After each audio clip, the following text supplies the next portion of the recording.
Thank you so much for joining us today. You are on Mittywood Film Festivals live, and I'm Hitarthi Pandya, the host for Mittywood Film Festival.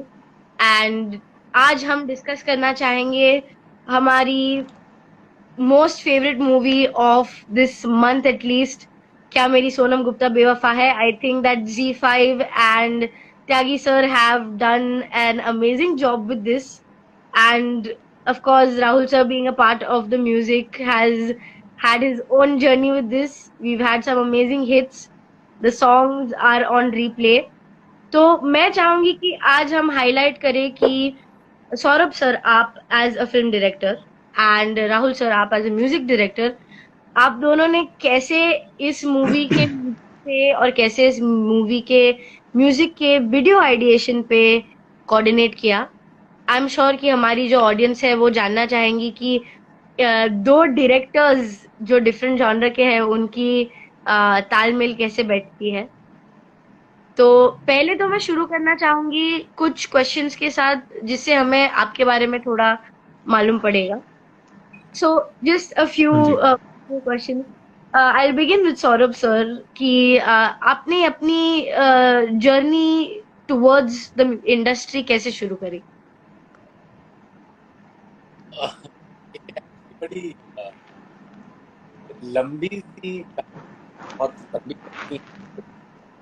लंबी in terms of थोड़ा सा, क्योंकि incident surprising element है इतना you know दर्द वाले दो चार कह लो, एक बड़ा मिक्स सी एक journey. I started my career as a theater artist. I was Sorry to interrupt you. Your voice is breaking off a little bit. If you Okay. could probably. अमन एक minute, ये फैन बस हो. No problem. Please take your time. I don't want everybody to miss out on this bit, क्योंकि यही part है जिससे the real aura of the artist is understood. Journey वैसे तो बिल्कुल सबकी अलग जर्नी होती है, कामयाबी और पैरामीटर्स. तो अगर आपकी जर्नी से कोई दो लोग भी इंस्पायर हो जाए कोई, तो वो एक्चुअली तभी मुझे ऐसा लगता है. क्योंकि एक बार मुझसे सेमिनार थी और चेतन भाई साथ थे, हम लोग चेतन राहुल, बहुत पुरानी बात थी. तो चेतन भगत जी ने सवाल पूछा सबसे कि व्हाट इज, तो सबने बड़े अलग अलग जवाब दिए. तो मेरा हमेशा एक मानना है कि सक्सेस मीन जिस फील्ड में आप काम कर रहे हो उसमें आपका कंट्रीब्यूशन क्या है, वो एक्चुअली आपकी सक्सेस है. सिर्फ कुछ या गाड़ी थोड़ी शोहरत से उसका कोई नहीं. तो एनीवेज मतलब मैं वही कह रहा था कि तो जामिया पढ़ाई कर रहा था और तो बड़ा इंटरेस्ट जिस तरीके की पढ़ाई मैंने की थी और सीरियस नहीं था पढ़ाई में. सबसे ज़्यादा जो बैठते हैं और नोटबुक्स ऐसी होती थी जो अजीब था, मतलब पूरे परिवार को ये यकीन था कि पढ़ाई भी नहीं, और क्लास में भी उस तरीके का 10 तक वापस जी. तो भी आई थिंक उनकी वॉइस में कुछ इशू हो अभी रहा है. अभी बहुत ज्यादा ब्रेक हो रही है. अच्छा, बहुत आप थोड़ा क्लोज आ जाइए, थोड़ा क्लोज आ जाइए. एक सेकंड, थोड़ा सा सब अपने ही से लोग हैं ना, थोड़ा कैजुअल सा बिहेव कर सकते हैं ना यार. बिल्कुल बिल्कुल आराम से, कोई जल्दी. मैं हेडफोन्स कनेक्ट करता हूँ, शायद इससे बेहतर होगा. हाँ चलेगा. या फिर आपको अगर आपका फोन, आई थिंक नहीं. फैन की वजह से आवाज कट रही है. हाँ, अभी कैसी आ रही है आवाज? बहुत अभी बढ़िया. ठीक है. हाँ, तो ठीक है. सॉरी, पता नहीं कहाँ तक आप लोगों ने सुना. तो मैं वही कह रहा था कि मतलब मैं इस तरीके की पढ़ाई करके आया था तो घर वालों को थोड़ा सा ये उम्मीद नहीं थी कि मैं पढ़ाई कर पाऊंगा और ज्यादा। बट समहाउ मुझे थोड़ा सा एक पढ़ाई की इम्पोर्टेंस कहीं ना कहीं समझ आ गई थी 10th के बाद।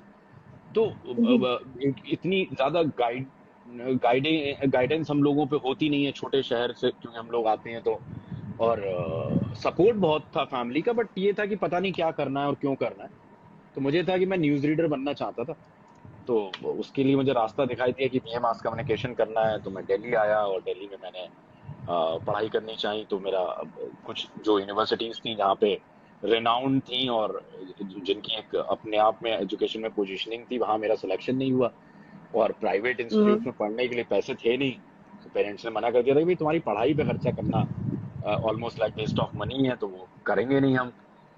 तो मुझे एक साल में फ्री था। तो मैं फ्री था उस एक साल। मुझे मेरे पिताजी ने कहा कि तुम थिएटर करो, और मुझे नहीं पता था थिएटर क्या चीज होती है। और वो उन्होंने कहा तुम्हारा तलफ्फुज साफ हो जाएगा, तुम्हें न्यूज रीडिंग करनी है तो कहीं ना कहीं जो जी, थोड़ा सा एक भाषा होती है हर आदमी की एक अपनी लोकल, जिसमें कुछ कमियां होती हैं, तो वो दूर हो जाएंगी।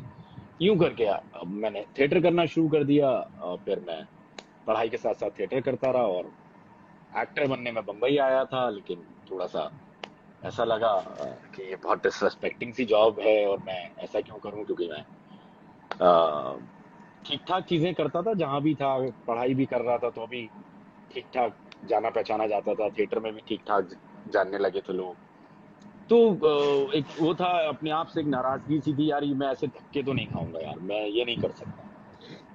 जी देन पता नहीं फिर बहुत कुछ हुआ, and I join Sudhir Mishra sir as an assistant. तो मैंने उनको असिस्ट किया है एक्चुअली। बस वो एक ही डायरेक्टर हैं जिनके संग मैंने काम किया एज एन असिस्टेंट। तो एज अ जी जूनियर असिस्टेंट मैंने उनको ज्वाइन किया। और वो मेरी एक 7 साल की जर्नी रही, जो लर्निंग प्रोसेस मेरा रहा वहां पे। वो बहुत क्या एडवेंचरस था। बहुत कमाल के उसमें चैलेंजेस थे जो मैंने फेस किए।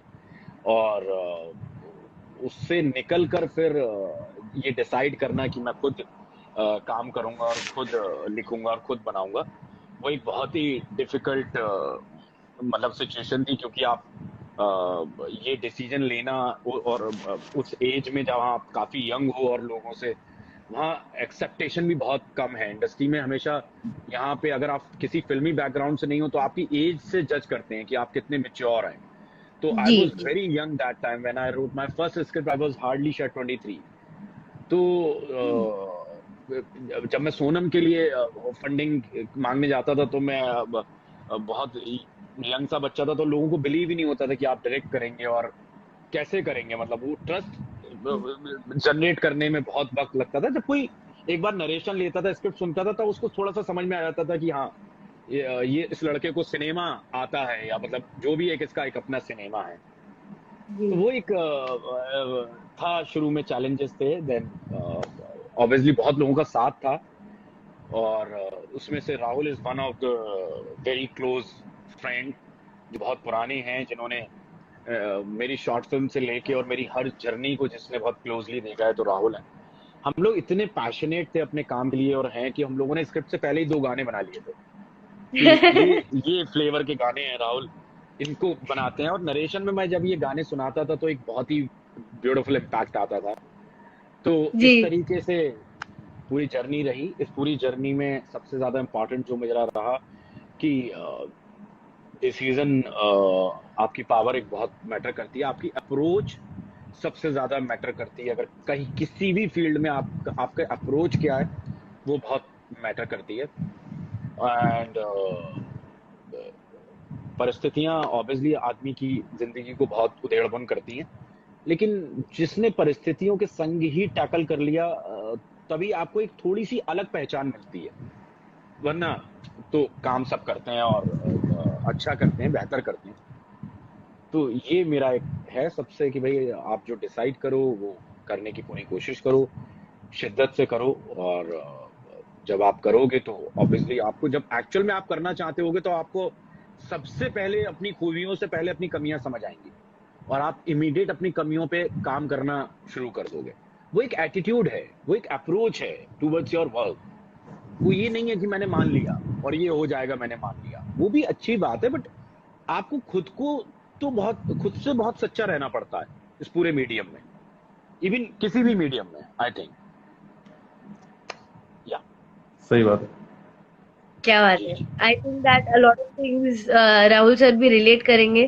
तो राहुल सर, अब बिल्कुल। आप ये हमें बताने की कि आपकी म्यूजिक जर्नी कैसे शुरू हुई, और फिर हम आएंगे कि ये जो आप हमारे सामने दो धुरंधर हैं उसने कैसे कोलैबोरेट किया। और भी सुन के काफी अच्छा लगा कि आपने मतलब छोटा मुंह बड़ी बात, लेकिन ये कि नरेशन में म्यूजिक सुनाना, आई एम प्रीटी श्योर कि उससे पूरे पिच की काफी रौनक बढ़ गई होगी।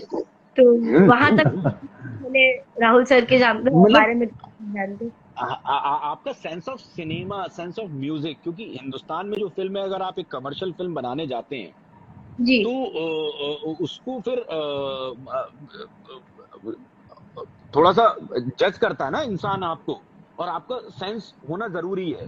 बगैर म्यूजिक के हिंदुस्तानी सिनेमा उतना कमाल वर्क नहीं कर सकता जितनी पकड़ वो म्यूजिक के साथ बना सकता है। तो वो तो है। खैर, एनीवेज राहुल ज्यादा बेहतर बताएंगे करेक्ट। इसके बारे में। म्यूजिक जैसा हम सब जानते होंगे कि म्यूजिक जो है इंडियन कल्चर का एक सेपरेट ना होने वाला हिस्सा है। बच्चा जब पैदा होता है तब म्यूजिक होता है, बर्थडे मनाते हैं तब म्यूजिक होता है, शादी पे म्यूजिक, हर चीज पे दिल टूटता है तो म्यूजिक, इनफैक्ट इंसान की आखिरी यात्रा होती है तब भी साथ देता है म्यूजिक, है ना। तो म्यूजिक हम इंडियंस के लिए तो मेरे ख्याल से जीवन का एक अभिन्न हिस्सा ही है ना। तो अब मेरी जर्नी की बात करें तो म्यूजिक तो खैर बचपन से ही इंटरेस्ट रहा ही रहा है, और मतलब गुनगुनाते रहना, कुछ भी पैरोडीज बनाना बचपन से ही। इनफैक्ट जब दादी थी तो वो मुझको यही बोलती थी कि तुम बैंड वाले बने क्या बड़े होके। तो बैंड वाले ही बनोगे। तो उनकी बात कहीं ना कहीं सही हो गई है, अपना म्यूजिक ही कर रहे, बैंड वाले ही है। तो ये एक्चुअली जब स्कूल में था ना, तो गर्मी की छुट्टियों में एक बार पापा ने एक बार बोल दिया कि यहाँ पे पास में म्यूजिक की क्लास है, वहां पे चले जाओ। वो शायद सिर्फ इसलिए कि घर में थोड़ी शांति रहे, है ना, उधर वहां पे चले जाया करो दोपहरी में। तो वहां गए तो उससे पहले दादी से मैंने जिद करके एक छोटा सा कीबोर्ड, जिसे हम लोग कैशियो बोलते हैं, वो परचेज करा लिया था। फिर वहां जब म्यूजिक क्लास में गया तो वहां तो तमाम चीजें थी, मतलब वोकल्स की ट्रेनिंग चलती थी, गिटार सिखाया जाता था, डांस क्लासेस थी। तो मेरे तो लगा मैं कहाँ पे आ गया। तो गए तो थे कीबोर्ड सीखने, पर मैंने खुद से ही मतलब क्लासिकल राग वगैरह क्लासेस में बैठने लगा, मैं बहुत मजा आने लगा था।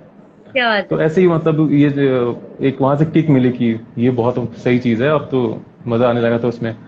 और फिर स्कूल से लौटते क्लास जानी थी, यूनिवर्सिटी तक जब मैं इलाहाबाद में था तो यूनिवर्सिटी लेवल तक सीखा यहाँ पे। फिर पीजी के लिए पुणे चले गए, तो वहां पे भी ऐसा ही होता था कि जैसे कि एमबीए करना था वहां पे, actually family pressure again, MBA किया। तो वहां पे मैंने एक चीज ये होती थी कि जैसे कि हम लोग को वाईफाई मिलता था कॉलेज में। हाँ। तो बाकी बच्चे अपना प्रेजेंटेशन की तैयारी करते थे, और मैं क्या करता था कि म्यूजिक के सॉफ्टवेयर डाउनलोड करता था अपने लैपटॉप पे। उसमें मेरा एक्सपेरिमेंट चलता रहता था। भाग के लोग की पीपीटी चलती थी।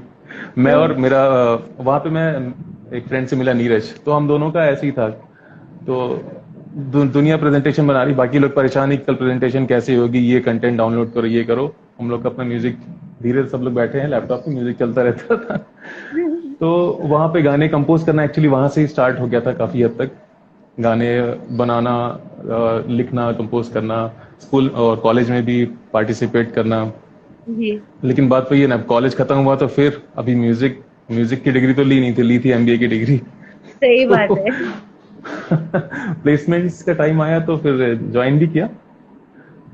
लेकिन एक्चुअली मैं एकदम फ्रैंकली बता रहा हूँ, जब ट्रेनिंग का मौका आया ना, जब ये कि कॉर्पोरेट जॉब आपको ज्वाइन करनी है, वहां पे ट्रेनिंग शुरू हो रही थी, हाँ।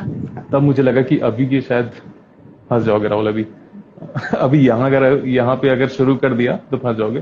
फिर भी मैंने पापा को थोड़ा सा माहौल बनाना शुरू कर दिया था कि मुझे थोड़ा म्यूजिक भी एक बार करना है। तो लेकिन इस बीच तक 1 महीने का टाइम निकल गया, 1-1.5 महीने का टाइम। तब मैंने सोचा कि नहीं, अभी ये जॉब तो नहीं हो पाएगी मुझसे, क्योंकि वो शेड्यूल ऐसा बन गया था ना। क्योंकि कोई भी अगर आर्ट से जुड़ा होगा इंसान, तो वो इस चीज से रिलेट करेगा कि अगर आप डेली वो चीज नहीं कर पा रहे हैं, अगर अपनी आर्ट को आप समय नहीं दे पा रहे हैं तो फिर कहीं ना कहीं एक परेशानी होती है, आपको टेंशन होने लगती है, आप चिड़चिड़े से रहने लगेंगे। सही बात है। तो स्केड्यूल ऐसा ऐसा बना, तो फिर मैंने कहा कि नहीं, अभी एक डिसीजन लेना पड़ेगा। फिर वो घर पे पापा से थोड़ी बात की और थोड़ा समय लिया कि मैं एटलीस्ट थोड़ा 1-1.5 साल म्यूजिक को समय देना चाहता हूँ। एंड एटलीस्ट अगर कुछ हुआ तो बहुत अच्छी बात है, नहीं तो डिग्री अपने पास है ही है, एमबीए है, जॉब करेंगे। तो बस मुंबई आए और धीरे धीरे चीजें स्टार्ट हुई और लोगों से मिलता गया, अच्छे अच्छे लोगों से मिला, अच्छे, जिनमें एक हमारे बगल की विंडो में है इसमें। तो लव ऐसे चीजें यहाँ तक लव पहुंची, यू चीजें ब्रो। चीजें अच्छी, अच्छे अच्छे कुछ बहुत अच्छे लोगों से मिला, जिसमें से सौरभ भाई भी एक है ना, और एक अब फैमिली पता की है तरह हम कमाल लोग हैं की अभी। बात, I am sorry I am interrupting you Rahul, and कमाल की बात ये है कि जिस तरीके से आज हम एक दूसरे से गुफ्तगू कर रहे हैं, हम लोग जब मिलते हैं तो we are so much passionate about work कि काम की बात करते हैं, या कुछ हम बिल्कुल ही काम की नहीं बात करते हैं, या फिर हंसते हैं कुछ बहुत ही रेलेवेंट से हाँ, जोक्स पे, या करेक्ट। मतलब even I even didn't know about those things which you are sharing now. And कमाल है, तुमने कभी मतलब नहीं, ये सब मुझे बताया नहीं, जर्नी इतना कभी इनफैक्ट जब वैसे। हम लोग जब मिलते हैं, जैसे सौरभ भाई ने सही बताया, हम लोग जब मिलते हैं तो सौरभ भाई या तो मुझे वो बोलते हैं कि राहुल ये कॉन्सेप्ट है, ये सुनो, ये कैसा लग रहा है, या तो जी। ये कुछ बताते हैं, या तो मैं तो बोलता हूँ, या फिर मैं इनको बोलता हूँ, देखिए ये गाना आज रिकॉर्ड किया, ये सुनिए, ये कैसा लग रहा है। तो हम लोग का हम्म। ऐसे टू एंड फ्रो चलता है। बैडमिंटन खेलते हैं हम लोग, ये सुनो, ये सुनो। क्या बात तो मतलब कुल मिला के एक क्रिएटिव एटमॉस्फेयर ही रहता है जब हम लोग मिलते हैं।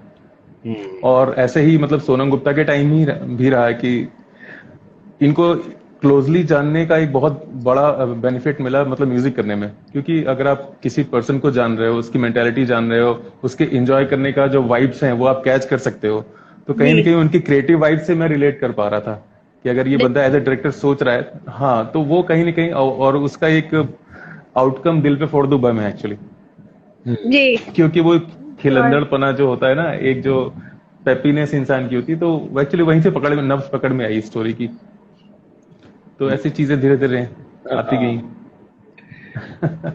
क्या नहीं बात बट है। आई बहुत look अच्छा at किया। Saurabh's face. He's really excited because Dil Pe For the Bum is playing in his head right now. हाँ, हाँ, आप कुछ तो बोल रहे ऐसे ही। थे। हाँ, सौरभ भाई आप कुछ बोल रहे थे। नहीं मैं बड़ा बड़ा ब्यूटीफुल सफर रहा है, और ऐसा ही है, कुछ ऐसा ही माहौल होता है काम करने वाले। मतलब हम लोग अभी भी कोई बूढ़े नहीं हुए हैं और बड़े यंग हैं, लेकिन काम इतना कर लिया है हम लोगों ने, इतना सफर तय किया है, बट कभी वक्त नहीं मिला कि हम कुछ लड़कियों को डिस्कस करें, कभी वक्त नहीं मिला। राहुल तो is a very simple guy, he is not even smoking, not drinking, and मतलब हम लोगों के पास कभी कुछ और बातें करने के लिए होता नहीं था। तो मतलब वो भी मैं एक बड़े यंग सारे लोगों से ही अपील करूंगा कि भाई अपने बदलो, वो बैठ के जब जो लड़के हैं मतलब एक और मैं बात कहना चाहूंगा कि कभी किसी ने कहा था कि was the reason behind your success, तो मैं राइट। कहूंगा माय फ्रेंड्स। और यही क्या है आपकी सक्सेस जो है वो आपके फ्रेंड्स तय करते हैं। Rahul and there are some other friends, मेरा एक पूरा गैंग है, एक मेरे गॉडफादर है मिस्टर प्रवीण त्यागी, एंड बहुत सारे एक दोस्त हैं। मतलब इन लोगों ने मुझे, जब मैं डायरेक्टर नहीं था तब भी मुझे कभी ऐसा फील नहीं होने दिया कि मैं डायरेक्टर नहीं हूं। Rahul was as much as passionate in my short film also. He did 2 songs in my short film.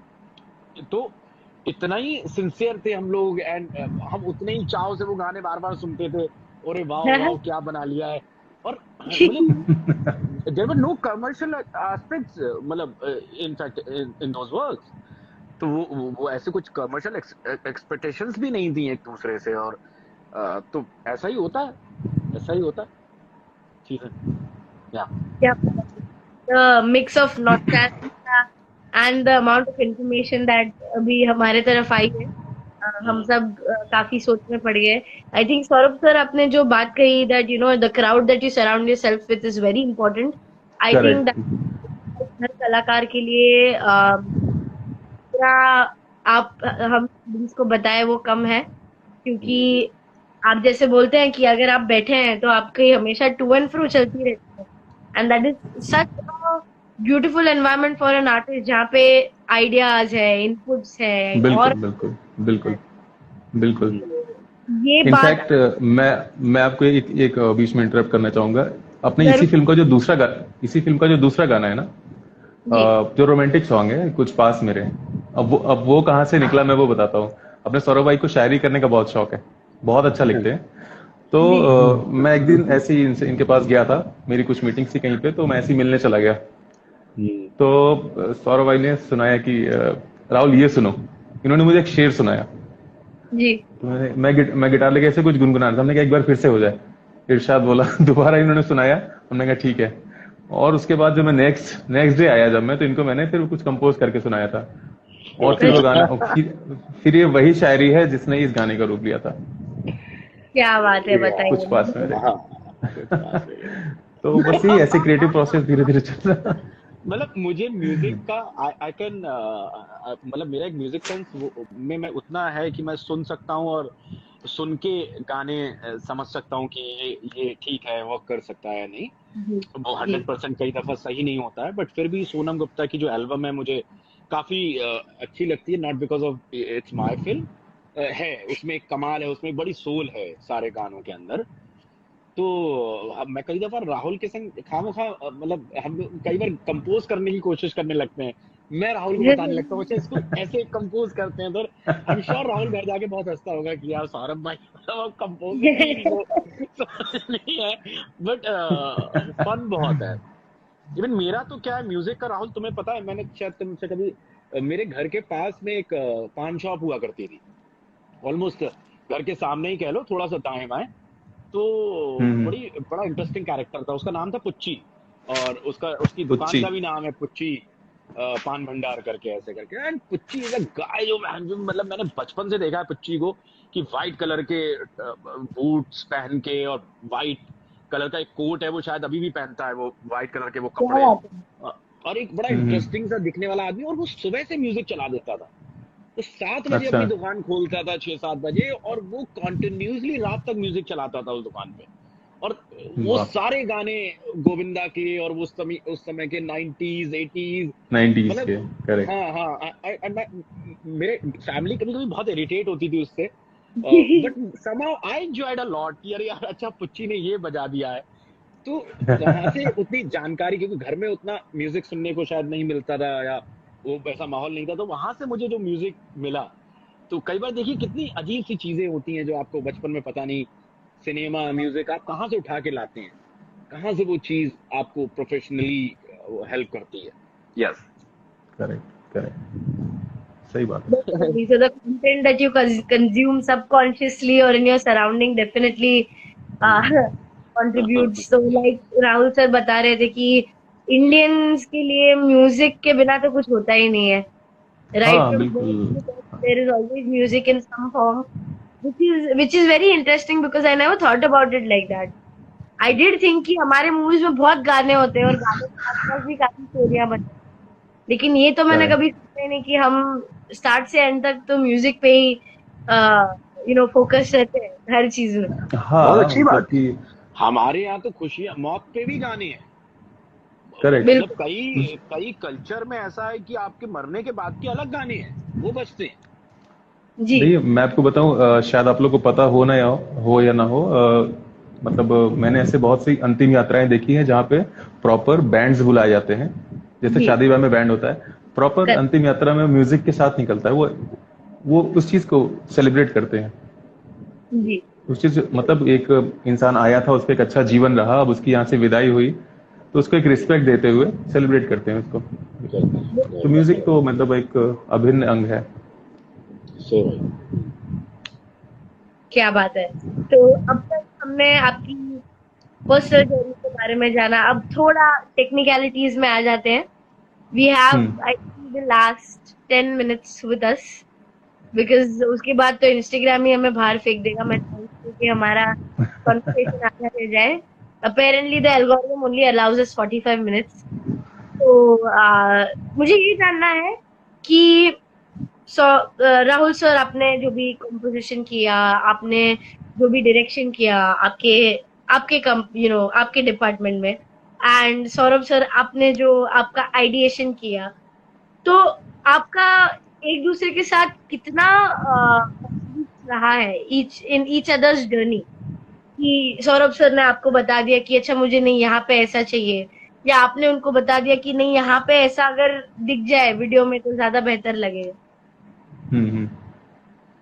नहीं, ये बिल्कुल ये प्रोसेस रहा है और ऐसे ही मेरे ख्याल से होता होगा जरूर, जैसा हम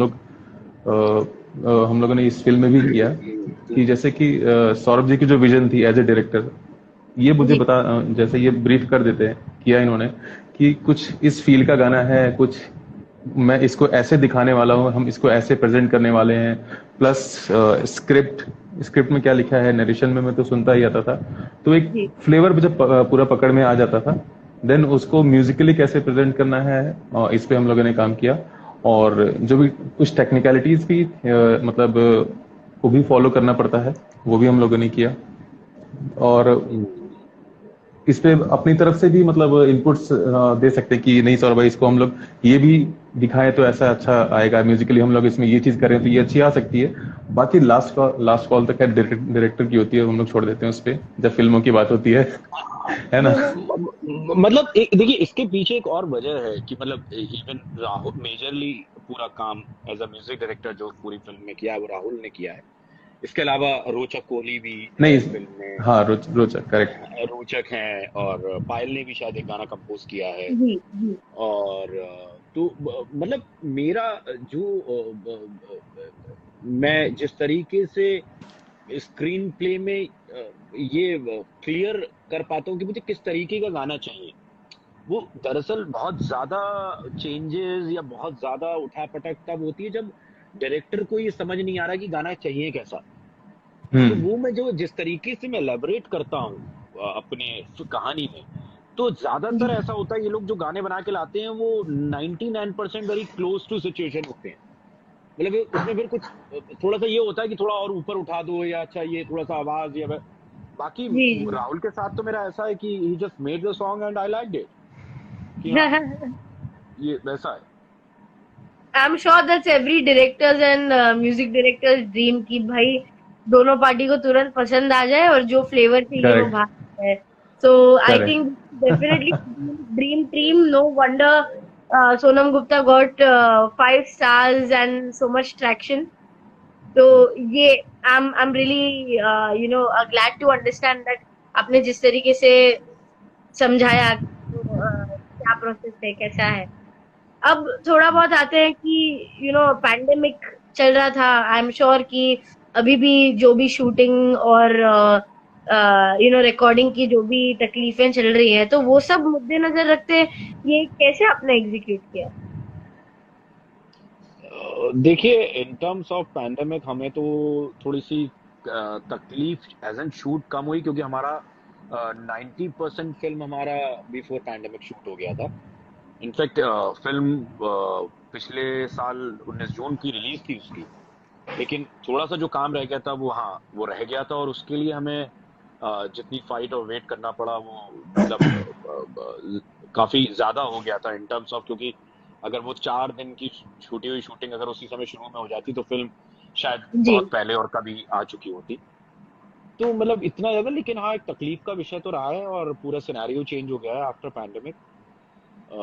एक पूरा मतलब मैं तो बहुत छोटा मेकर हूँ अभी, और मेरे कंधों पे उतनी बड़ी फिल्मों का बोझ नहीं है, लेकिन बड़े बड़े डायरेक्टर्स हैं, बहुत बड़ी बड़ी फिल्मों की रिस्पॉन्सिबिलिटी उनके कंधों पे है।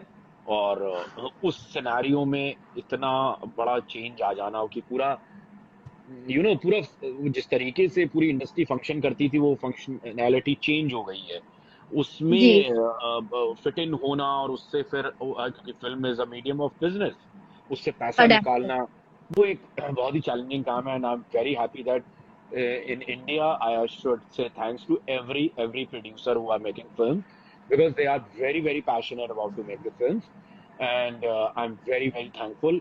A maker can be passionate, उसको होना पड़ेगा वो, लेकिन एक जो इंसान पैसा लगा रहा है, क्योंकि it's a medium, it's art of, it's a very expensive art, film making. Right तो करेक्ट। उस पे पैसा लाना जो लोग लगा रहे हैं, मैं बहुत बहुत शुक्रगुजार हूँ, मैं बहुत बहुत शुक्रगुजार हूँ पैन स्टूडियोज का, मेरे अजीज मेरे प्रोड्यूसर साहब, मेरे one of my godfather mister Jayantilal गाडा, जिन्होंने इस फिल्म को कहीं रुकने नहीं दिया, कहीं पैसे की तकलीफ से ये फिल्म नहीं रुकी। दे जी, are very big hearted people in industry and of course. भगवान उनको, मैं उनके लिए ज्यादा प्रार्थना करता हूँ, क्योंकि मैं खुददार हूँ थोड़ा सा, मुझे लगता है कि नमक खाया है मैंने इस इंडस्ट्री का, उसको अदा करना चाहिए। क्या बात है। तो मेरी यही बात विजेंद्र कला जी से भी हो रही थी कि ये फिल्म में एक बहुत टिपिकल मिक्स है वेटरन्स और न्यू एज का, और वो जो बिल्कुल जो साथ में आया है has completely created a new genre for all of us, and I think that a huge thanks to both of you. आपने पैंडेमिक के दौर में भी हमें एंटरटेन करने के लिए इतनी एफर्ट डाली, इतना खून पसीना बहाया, और वो रंग ला ही रहा है। और ZEE5 हमारा बेशक फेवरेट प्लेटफॉर्म है। We've had so many amazing indie films and films from amazing directors. I think one of them is क्या मेरी सोनम गुप्ता बेवफा है, एंड वो जो पूरा है क्या मेरी सोनम गुप्ता बेवफा है का, वो बिल्कुल हमें खींच लाया था वहां पर। So a few parting words from both of you मैं जानना चाहूंगी कि राहुल सर, पहले आप बताइए कि अभी हमारे स्टूडेंट्स देख रहे हैं, हमारे जो बडिंग आर्टिस्ट देख रहे हैं, चाहे वो डायरेक्टर बनना चाहे या म्यूजिशियन बनना चाहे, आप उनको क्या एक सलाह देना चाहेंगे? ये देखिए, मैं सलाह तो मेरी सिर्फ एज ए फ्रेंड यही होगी कि जो भी काम करो या हम जो भी काम करें उसमें एक शिद्दत जो है वो होनी चाहिए, दिल से करो जो भी काम करें, क्योंकि आधा अधूरा काम छोड़ देने पे मतलब सक्सेस मिलने के चांसेस कम हो जाएंगे। अगर कोई भी काम अपने हाथों में लें तो उसको शिद्दत से करें, 100% सक्सेस जरूर मिलेगा। सिर्फ एक, अगर एक लाइन में यही कहना हो तो ये बहुत छोटी सी और अहम बात होगी।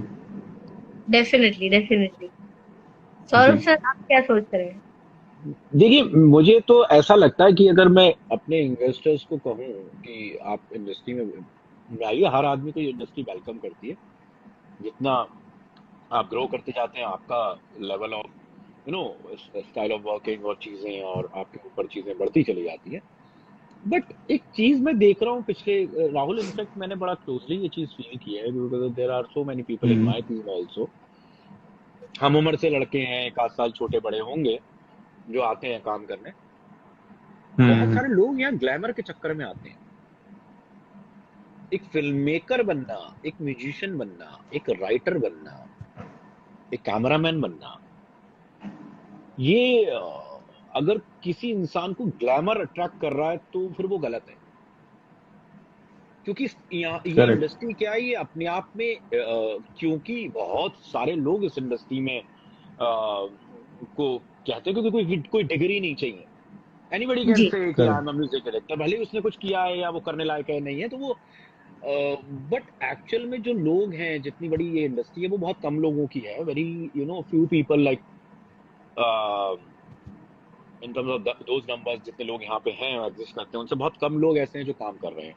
तो उस काम करने का तरीका है, उस तरीके में जो लोग ये सोचते हैं कि वो मैं रेनाउंड हो जाऊंगा और फिर उसके बाद ये होगा, मैं हाँ, मतलब सिर्फ ये सोच के अगर जो आएगा तो फिर दिक्कत है। हाँ, उनके लिए काम है। राहुल को गाना बनाते हुए वो गाना बना रहा, उसको वो ये नहीं है कि गाना एक दिन सुन वो ऐसा वेव करने लगे कि वो गाना सुन के 4 लाख लोग सही बात, तो एफर्ट पे फोकस होना चाहिए, रिजल्ट। हाँ, मतलब आपको समझ में आएगा। बहुत अच्छी इंडस्ट्री है। इवन इस इंडस्ट्री में राइटर, डायरेक्टर, कैमरामैन, इसके अलावा बहुत सारे काम हैं। बहुत सारे छोटे शहरों में लोग अनएम्प्लॉयमेंट की बात करते हैं। मैं कहता हूं कि उनको समझना चाहिए कि इस इंडस्ट्री में और बहुत सारी जॉब्स हैं। एक अच्छे क्रू में 200 से 250 लोग होते हैं, अलग अलग जॉब्स हैं, बहुत ही वेल पेड जॉब्स हैं वो, और अच्छे काम हैं उसमें।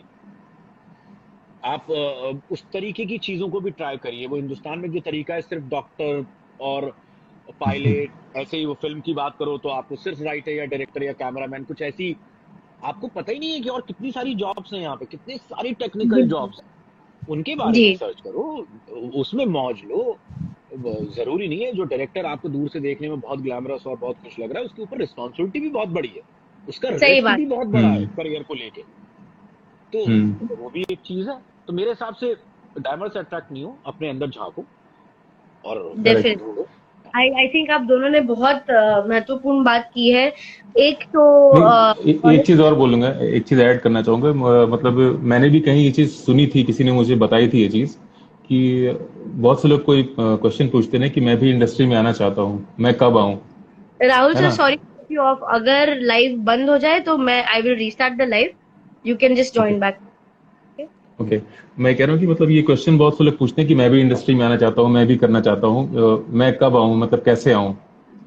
तो इसका एक जवाब जो मैंने भी कहीं किसी ने मुझे गाइड किया था जब, तो वो यही है कि आप इंडस्ट्री में मतलब तब आने की सोचिए जब आपको लगे कि आप जो एग्जिस्टिंग लोग हैं आप उनसे अच्छा या एटलीस्ट उनसे टक्कर का काम आप कर सकते हैं, ऐसा कॉन्फिडेंस आ जाए तभी आइए, क्या है ना? वेरी हाँ, हम्म ये चीज वेरी नाइस।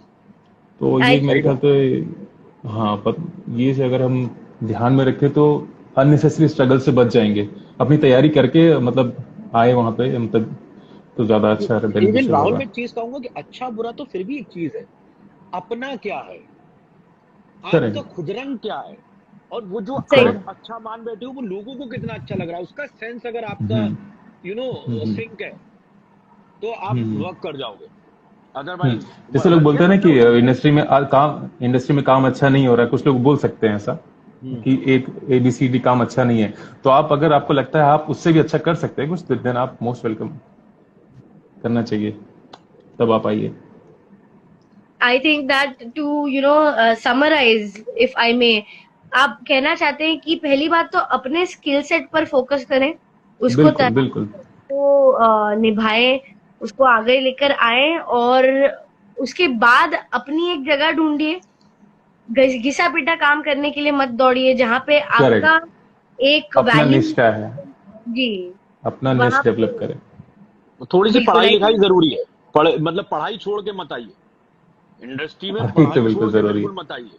मतलब डेफिनेटली। बहुत बहुत तकलीफ होगी, वरना बहुत तकलीफ होगी। या जैसे मुझे मुझे कभी कभी अगर जिंदगी में कोई चीज दोबारा करने का मौका दिया जाए तो मैं और पढ़ाई करना चाहूंगा। मैं बिल्कुल नहीं जी, चाहूंगा कि मैं दोबारा से सोनम गुप्ता डायरेक्ट करूं, या मैं दोबारा से जाके सुधीर सर को असिस्ट करूं, या मैं फलां स्क्रिप्ट में चेंज कर दूं। एक्चुअली अगर कोई मुझसे ये विश पूछे और मुझे कहीं कोई ऐसा मैजिकल पावर क्या हो बात है। तो मैं जाके दोबारा पढ़ाई करना चाहूंगा। तो पढ़ाई बहुत इंपॉर्टेंट है, पढ़ के आओ भाई, पढ़ के आओ, उससे एक सेंस आता है। करेक्ट। जरूर। आई थिंक वो राहुल सर ने हमें कैजुअली बता दिया कि हाँ, मैंने तो MBA कर लिया था वैसे, तो हाँ वो भी एक उसका जो कॉन्फिडेंस है कि चलो कुछ नहीं तो MBA तो है, तो डेफिनेटली आई थिंक दैट आज जिस टाइप का इंसाइट आपने हमें दिया है वो काफी कम इंडस्ट्री प्रोफेशनल से मिलता है। Not all professionals are this candid, and I really appreciate कि आप दोनों ने टाइम निकाला हमारे लिए। और अगर ऑप्शन हुआ तो शायद ऑफलाइन भी मुलाकात हो ही जाएगी। थैंक यू सो मच, आप मिठी वुड फिल्म फेस्टिवल के लाइव पर आए, और थैंक यू मेरी सो मच।